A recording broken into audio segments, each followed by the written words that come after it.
Bonjour et bienvenue à cette nouvelle émission de Vue d'ici. Cette semaine, pour nos reportages, tel que promis, je vous présente mon topo sur le jardin collectif et pédagogique du Saisonnier. Ensuite, Marie-Frédérique est allée à Lac-de-L'Âge pour une annonce importante d'un investissement du gouvernement en plein air. Et finalement, elle était au conseil municipal de Stoneham et Tewksbury puisqu'une dame y déposait un mémoire bien important. Il y a quelques mois, à Lac-Beauport, ce sont des citoyens qui se sont réunis pour organiser et créer un jardin collectif dans leur communauté. En plus d'être collectif, il est aussi pédagogique pour les jeunes qui fréquentent le camp de jour du saisonnier. Nous allons donc aujourd'hui vous présenter ce beau projet, parler de l'organisation entourant les récoltes et aussi de comment vous pourrez vous intégrer au projet vous aussi l'an prochain.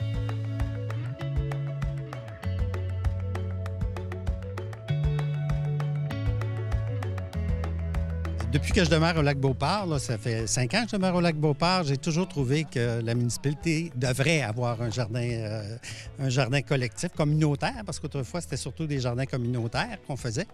Et il a fallu que je recrute des passionnés pour réussir à monter une équipe et monter un dossier qu'on a présenté à la municipalité. Un jardin communautaire, ce sont des parcelles individuelles que les gens louent chaque année, mais qu'ils le cultivent eux-mêmes. Donc, il n'y a pas vraiment de partage. Alors que nous, dans notre formule, les gens travaillent tous ensemble à la même œuvre. On va doubler la superficie l'année prochaine. Pensez-vous que ça va être encore plus facile de trouver des jardiniers ou des gens qui vont vouloir s'impliquer? Ah, j'en suis convaincu parce que les gens passent ici. C'est un sentier de randonnée que les gens empruntent et chaque fois que je suis ici, que des gens qui passent me félicitent, en tout cas félicitent l'initiative. Ils ne savent pas tous que j'ai démarré la chose, mais ils sont tous émerveillés de cette initiative-là. Moi, ça me fait extrêmement plaisir. Êtes-vous fier aussi de voir que ça va être un outil pour les jeunes qui fréquentent le camp de jour, le saisonnier, qu'il y a aussi les enfants de certains jardiniers qui viennent se présenter puis qui s'intéressent finalement à ce beau projet? Ah, bien, moi, je pense que c'est un point fort du projet. Là. On est en partenariat avec le saisonnier. Il va y avoir des activités qui vont se faire pour initier les jeunes à l'horticulture. Puis on va faire des événements publics auxquels ces gens-là vont aussi nous aider, participer. C'est vraiment un plaisir pour CCAP, mais aussi pour CCAP.tv d'encourager des gens comme vous qui ont des bonnes idées. Merci beaucoup pour ce beau projet.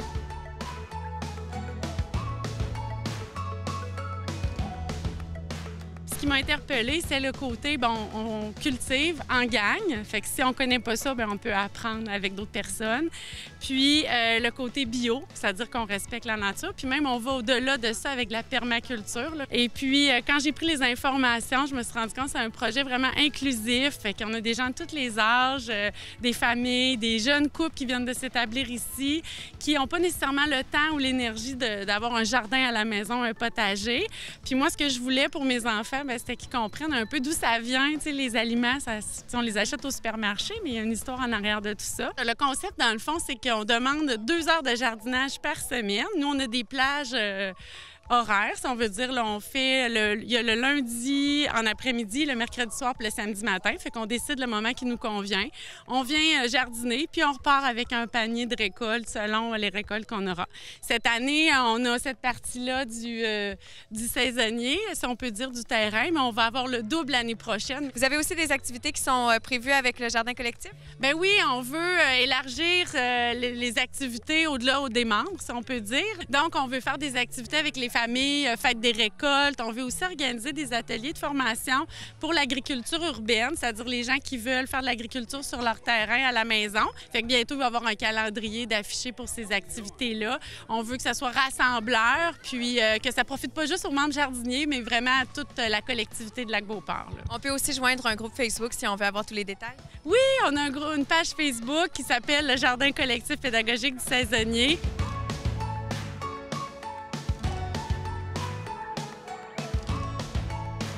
On a essayé de garder pour les membres les coûts assez bas. Okay?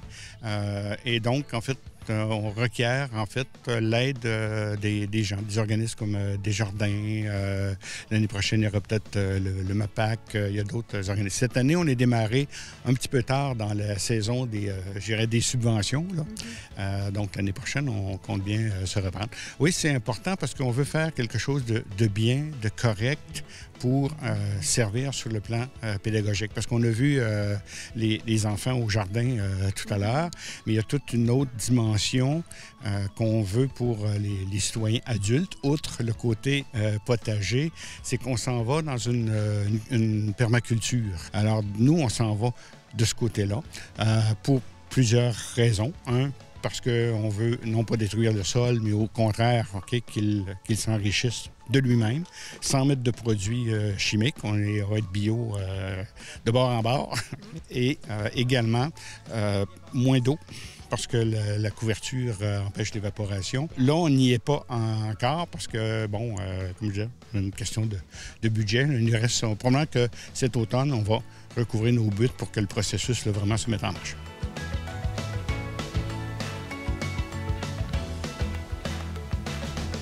Comme conseil municipal, comme maire ici, ce qu'on aime, c'est la prise en main citoyenne. Et c'est ce qui est arrivé ici. Je salue M. Desgranges, M. Langevin, qui ont arrivé à la municipalité, pas juste en demandant, en disant on veut, mais voici ce qu'on va faire. Puis voici ce qu'on aimerait faire, puis tout bien préparé, bien monté. C'est ça qu'on souhaite. Quand les citoyens se prennent en main et amènent un projet extraordinaire comme un jardin collectif, dans lequel il était dans les cartons de la municipalité. On voulait en réaliser un comme conseil municipal. Mais vous savez, on a beaucoup de dossiers, beaucoup de choses à réaliser, puis des fois, ça prend le dossier un peu plus en dessous de la pile. Puis là, finalement, tu as des citoyens qui se prennent en main, qui arrivent chez nous, puis qui disent « On est prêts, nous autres, on en a monté un projet. » Et là, écoutez, moi, je salue ça, la prise en main citoyenne. Puis c'est ça la réalisation d'aujourd'hui. Et ça, c'est extraordinaire pour un conseil municipal. C'est un beau milieu d'apprentissage pour les jeunes qui fréquentent le camp de jour de Lac-Beauport. Donc, on en profite également. Donc, les enfants vont en bénéficier grandement cet été. Plusieurs groupes vont venir fréquenter justement les jardiniers pour justement apprendre d'eux. Je crois que c'est à cet âge-là qu'on est capable justement de leur inculquer ces notions-là. Ils sont curieux, ils ont une soif d'apprendre. Donc, je pense que ça va être un bel outil cet été pour le centre de plein air Le Saisonnier. Vous avez l'envie en fait d'intégrer des personnes âgées à ce beau projet. Oui, je suis également présidente des Habitations Saint-Dunstan. C'est notre résidence pour accueillir nos aînés. Les habitations, c'est tout à côté. C'est 25 chemins du village. C'est à côté du Saisonnier. Et on souhaite vraiment attirer les personnes âgées qui viennent faire leur promenade, venir s'impliquer au jardin, faire tous les travaux qu'ils peuvent faire selon leur capacité, leur volonté. Donc, c'est une façon de mêler les générations, les jeunes familles et les aînés.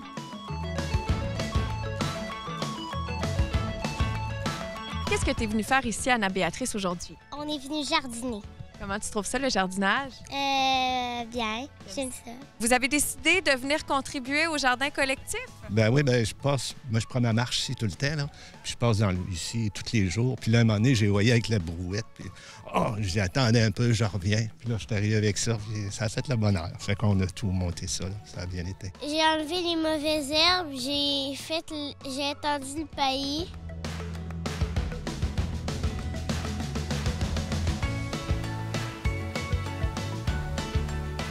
À vos pelles, vos râteaux et aussi vos gants de jardinage, si vous êtes intéressé à participer à ce beau projet, sachez que le jardin collectif et pédagogique du Saisonnier va doubler sa superficie l'an prochain et donc on cherchera de nouveaux jardiniers. Vous pouvez les suivre sur Facebook pour avoir tous les détails sur les différentes activités qui seront organisées au cours de l'été 2019, mais aussi pour les activités de l'année suivante. Un projet qui a pu voir le jour grâce aux citoyens impliqués, mais aussi aux partenaires tels que la municipalité de Lac-Beauport, la Caisse des jardins de Charlesbourg et aussi CCAP.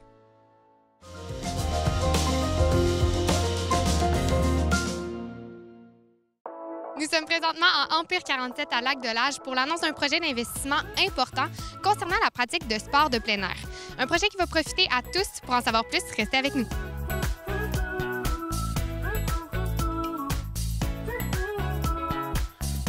Empire 47, en fait, c'est un centre de plein air. Et puis, la mission de l'organisme, parce qu'on est un organisme à but non lucratif, la mission, c'est d'encourager les saines habitudes de vie par les activités de plein air. Et ici, dans le fond, on se concentre surtout sur le vélo de montagne et la randonnée pendant l'été. Et on a aussi du vélo d'hiver, donc du fat bike l'hiver et de la raquette. Comment ça fonctionne? Est-ce que vous avez de la location d'équipement où on peut trouver des informations aussi? Oui, tout à fait. Directement ici, là, à la billetterie, on offre le service de location. Donc, on a plusieurs vélos. On en a pour toutes les grandeurs. On en a aussi pour tout le type là, de vélo de montagne, c'est-à-dire qu'il y en a qui sont plus experts, d'autres qui sont plus débutants. On en a aussi pour les petits jeunes. Hein, ça part vraiment des plus petits, là, des 3 à 9 ans, puis ça va jusqu'aux adultes. Fait qu'on a vraiment un bon inventaire. On a des casques aussi, on a des pédales pour ceux qui l'auraient oublié. Donc, on a vraiment tout sur place. Est-ce que vous offrez des cours pour initier ou vous avez des cartes sinon pour aider à se promener toute seule dans le bois? Ou... Oui. En fait, on a les deux. Cette année, en plus, on a parti un nouveau programme jeunesse. Donc, c'est vraiment plus dédié aux 3 à 9 ans. Fait qu'on voulait vraiment prendre les petits bouts, comme on dit. Puis ici, on est chanceux. On a vraiment des sentiers qui sont adaptés pour tous les niveaux. Donc, on est capable d'offrir ce genre de service-là. Donc, présentement, à tous les samedis, le matin, on accueille les 3 à 9 ans. Vraiment, en initiation, ils sont super drôles, c'est extraordinaire. Puis, par exemple, je veux inscrire mon enfant. Est-ce que c'est sous forme d'inscription ou c'est sous forme on se présente le samedi, puis... Tout se fait en ligne, mais présentement, avec la technologie, là, ça nous permet de nous préparer à l'avance. Donc, notre site, c'est le e47.ca. On peut louer à l'avance, payer directement sur le site. Et oui, il y a effectivement des endroits pour remplir des formulaires, inscrire leurs jeunes enfants ou s'inscrire personnellement parce qu'on donne des cours pour les adultes aussi, des cours de perfectionnement. Donc, tout se fait en ligne sans problème ou vous pouvez venir directement à la billetterie. Est-ce que ça arrive que le centre soit fermé? Si oui, comment on peut trouver l'information pour s'assurer que quand on vient sur place, ça soit encore ouvert? Bien, écoutez, on a mis en place un petit système qui est bien le fun. Sur notre page Facebook, on a le petit logo de profil, donc c'est le petit là, à gauche ou dans le centre, là, dépendamment de comment le Facebook est fait, et on change la couleur. Donc présentement, la couleur de Empire 47 est vert, c'est-à-dire que les sentiers sont ouverts. Et normalement, quand on voit qu'il y a trop de pluie, en général, à l'intérieur de 24-48 heures, si on a plus de 15 mm de pluie, on va fermer les sentiers. Donc, on va mettre notre petit logo de profil à rouge. Donc, automatiquement, les gens sont capables de voir si le centre est ouvert. Est-ce qu'il y a d'autres moyens d'aller vous suivre pour Empire 47? Vous pouvez nous suivre sur Instagram aussi. Et puis, on a maintenant, depuis l'année passée aussi, les gens de l'extérieur peuvent nous suivre sur TripAdvisor.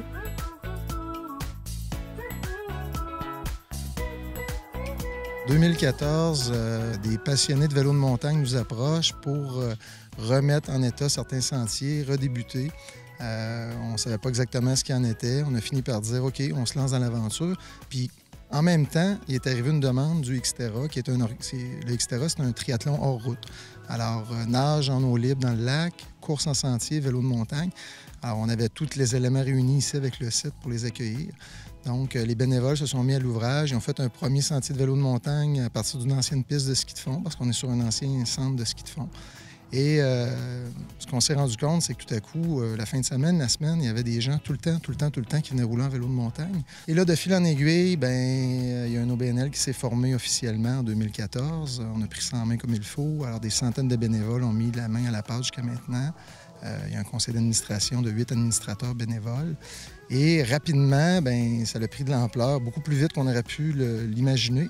Puis quel message vous portez, Empire 47, au-delà du fait d'être, oui, des sentiers, mais je pense que vous avez aussi une espèce de passion. Qu'est-ce que vous voulez redonner avec les sentiers et Empire 47? Entre autres, encourager les saines habitudes de vie par la pratique des sports et des activités de plein air. Alors, ça veut pas mal tout dire. Je pense qu'on est rendu dans une société qui est... le stress est omniprésent, la sédentarité. C'est important de faire bouger les gens, les faire sortir, les faire venir dans un cadre plus naturel. Puis, dans ce sens-là, ici, dans la région, c'est notre force. Puis dans les prochaines années, qu'est-ce que vous souhaitez, on va dire, sur les 2 prochaines années? Oui, c'est une question qui est assez large. Je te dirais, on a un programme jeunesse qu'on a commencé il y a quelques semaines. On a travaillé plusieurs mois là-dessus. On a une nouvelle coordonnatrice, Marie-Ève Coutu, qui est là, une perle. On a beaucoup d'attentes envers ce programme-là parce que le centre a été clairement identifié dans notre plan de développement. C'est vraiment un centre familial. Donc, le programme jeunesse, pour nous, c'est vraiment important. On a commencé en fin de semaine. Quand on arrive ici et qu'on voit que la place est pleine de jeunes, même avec à partir de 2 ans, 2 ans et demi, des vélos pas de pédale, là, juste en équilibre, c'est assez fantastique. Alors, il y a de l'activité qui va se passer dans les prochaines semaines ici pour le programme jeunesse surtout.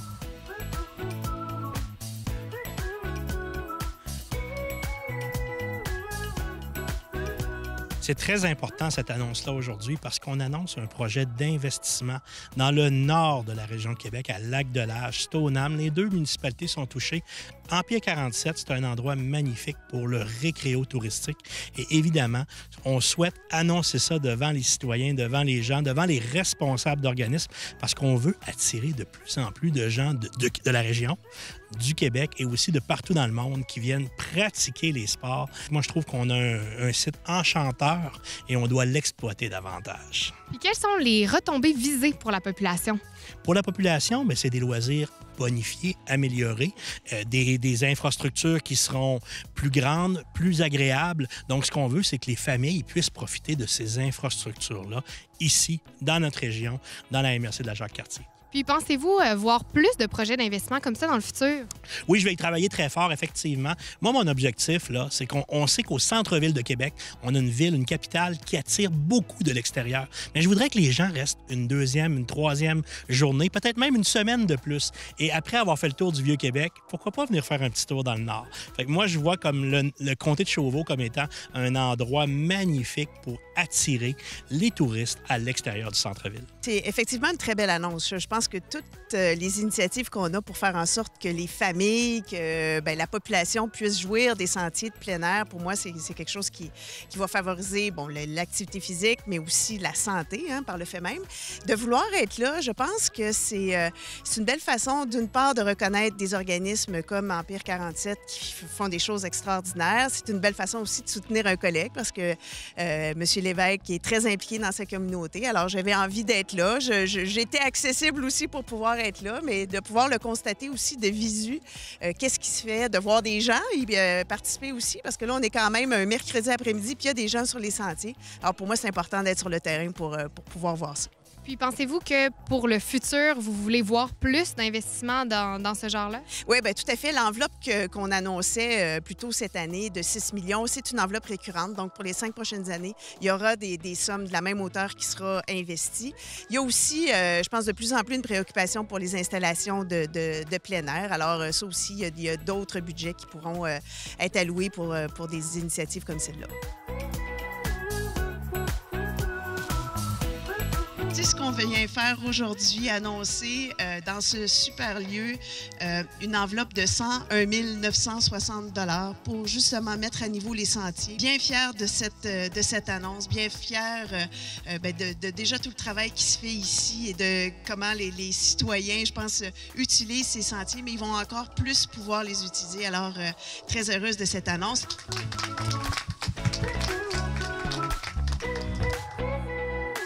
Nous venons tout juste d'assister à une annonce d'un investissement important dans le centre récréotouristique Empire 47. Une annonce qui va profiter, oui, aux gens locaux, aux gens en périphérie aussi, mais aux touristes. Donc aussi qui confirme que le gouvernement du Québec veut investir dans ces régions. Si vous voulez plus d'informations sur l'offre de services d'Empire 47, vous pouvez vous rendre sur leur site Internet ou encore leur page Facebook.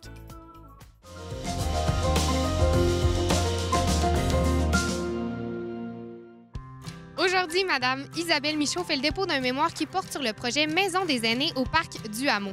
Une étude qui porte sur les changements démographiques importants et comment répondre aux besoins de la population. Un projet qui, depuis plusieurs années, est en branle. Restez avec nous pour en savoir plus.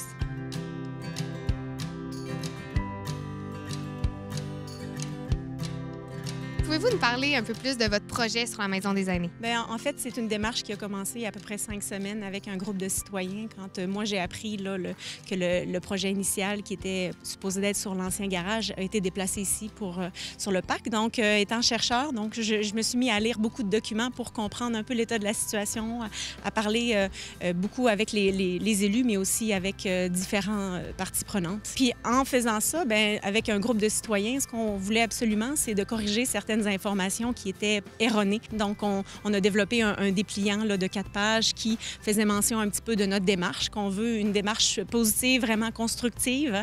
Le projet de la Maison des aînés ou du logement social, ça fait 6 ans que les gens y travaillent très fort ici et on veut à tout prix ne pas compromettre ce projet-là. Cependant, il y a comme des informations on pense qui n'ont pas été considérées de façon importante. Donc, on a décidé de faire une pétition pour savoir, en fait, avec les demandes qui étaient développées, comment est-ce qu'on pouvait avoir quelque chose de constructif.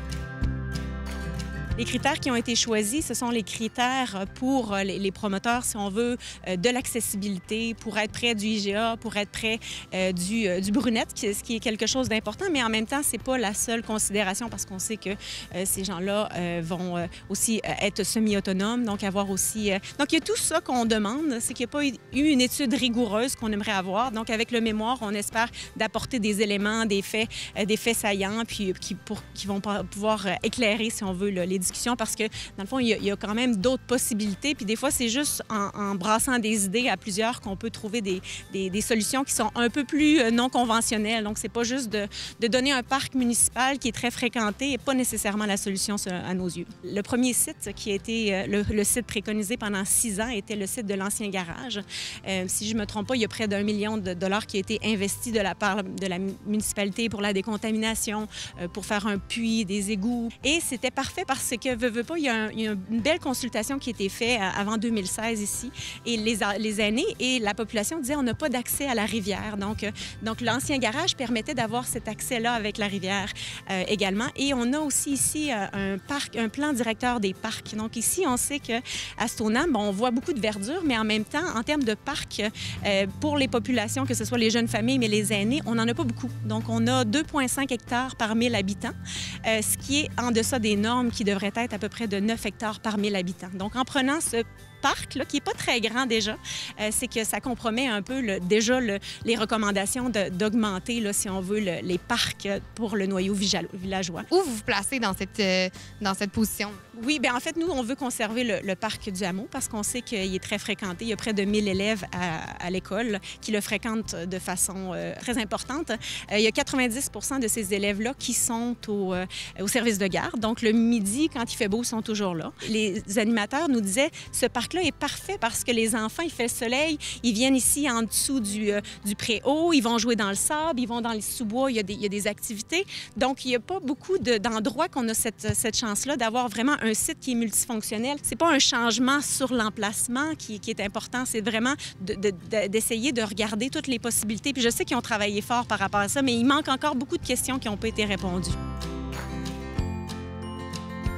On a la chance à Stoneham d'avoir une belle politique qui s'appelle la politique de la famille et des aînés. Donc, c'est vraiment de rassembler. On a des principes directeurs. Le premier principe directeur est d'impliquer les familles et les aînés dans les décisions les concernant. Donc, ce principe-là, pour nous, est important qu'il soit respecté. Puis, dans toute cette problématique-là, ce dossier-là, bien, on pense qu'on peut mieux faire. J'aimerais savoir, là, je comprends que vous êtes une équipe de plusieurs personnes. Vous êtes la porte-parole aujourd'hui, mais combien de temps vous investissez là-dedans bénévolement? Bien sûr. C'est une très bonne question. Donc, moi, j'ai passé les dernières 5 semaines à travailler très fort, là, à lire beaucoup d'articles, mais c'est quelque chose qui m'intéresse. Donc, en termes d'équipe, j'ai des gens qui ont même fait du porte-à-porte pour aller sensibiliser. Puis, il y a tellement plein de belles choses. Ces gens-là, je les aurais jamais rencontrés dans d'autres circonstances. Donc, nos chemins se sont croisés. On rencontre dans les maisons les gens qui sont très intéressés à ce qu'on dit, qui se disent, bien, ça n'a pas de bon sens, mais il faut faire quelque chose. Donc, je pense que c'est une belle mobilisation qu'on a actuellement de la communauté et qu'il faut le tourner de façon positive et non pas de monter des murs à essayer d'ériger, si on veut, pour polariser, comme vous dites, le pour ou contre, aînés, famille. Non, c'est vraiment la coexistence de tout le monde puis comment est-ce qu'on peut enrichir ça davantage. La communication qui est très, très importante d'établir entre les élus, entre les citoyens et entre les citoyens de divers âges. Donc, il y a une belle consultation qui a été faite pour la politique de la famille et des aînés. Donc, on voudrait que ce même état d'esprit-là soit porteur pour ce projet-là.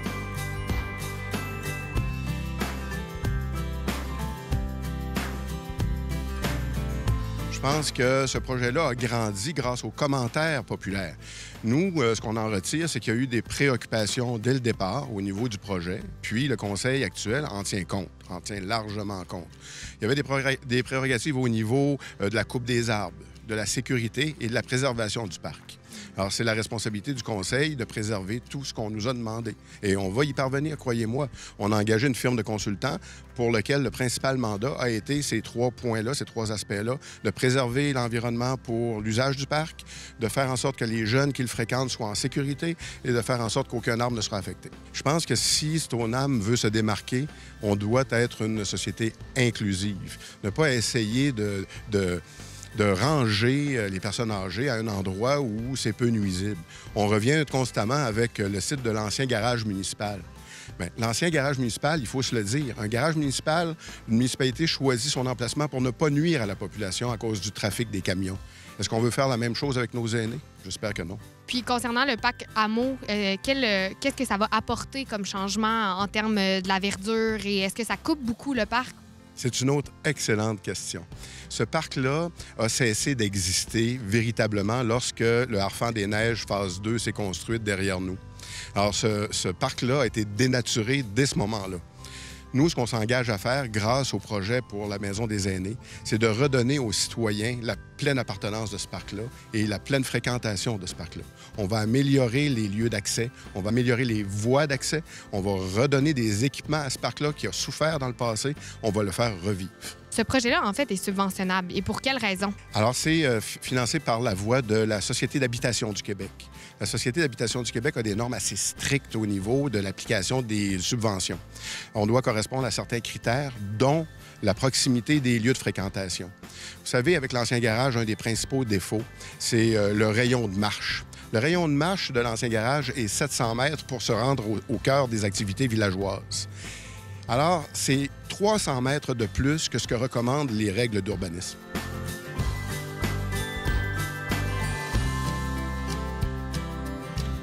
Madame Isabelle Michaud et toute son équipe viennent tout juste de déposer leur mémoire ainsi qu'une pétition. Monsieur Lebel a répondu positivement à la demande des citoyens et a même confirmé que la firme de consultants allait considérer la demande pour le projet de la Maison des aînés. Pour plus d'informations sur le projet, vous pouvez vous rendre sur la page Facebook de la municipalité de Stoneham.